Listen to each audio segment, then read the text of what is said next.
Can I ask if you take any responsibility? Well, first of all, thank you for being here. Can I ask whether you take any responsibility for assessing the cost of trying to run the grid on wind and solar? No, Senator, we don't do that kind of work. Our job, as defined by statute, is to administer various programs in the climate space. Thank you. But not that one. Do you do any analysis, measuring or modelling on how much wind and solar actually costs once you include the necessary firming or integration costs, the storage, the additional transmission? No, Senator. So your job is just to pursue the legislative targets? That's your statutory job? That's broadly right. It is in the sort of the unofficial space somewhat broader than that, because we have insight, if you like, into industry trends and what's going on through our liaison with industry, and we are able to feed those views into the policy process. So when you say trends, what do you mean? Because it's not cost trends. No, it's not. Well, we have some information on costs, but as I said, we don't model that. In terms of the sorts of information which we look at, it is developments in the markets for the relevant carbon instruments. It is the quantity of investment taking place and so forth. So we have a insight to that from our on-the-ground work. So you don't raise the alarm bells over whether chasing net zero for the energy grid is practically feasible, or how much it's going to cost to get to 2035 with solar and wind powering everything? No, that's a policy question, Senator, so we don't get into that. Okay.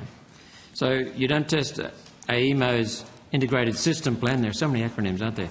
You don't test AEMO's integrated system plan at all to see if it has any flaws? You don't analyse gen cost from CSIRO to see if there are any faulty assumptions? We're familiar with all of those reports, but it's not our role to critique them, if you like. So as a national regulator for this type of energy, even if it was brought to your attention that there are fundamental flaws in the foundational documents for this whole plan, like the integrated system plan or gen cost, you wouldn't or couldn't do anything about it. It's not your responsibility. Well, it's not our role within our statutory remit to do anything about it, Senator.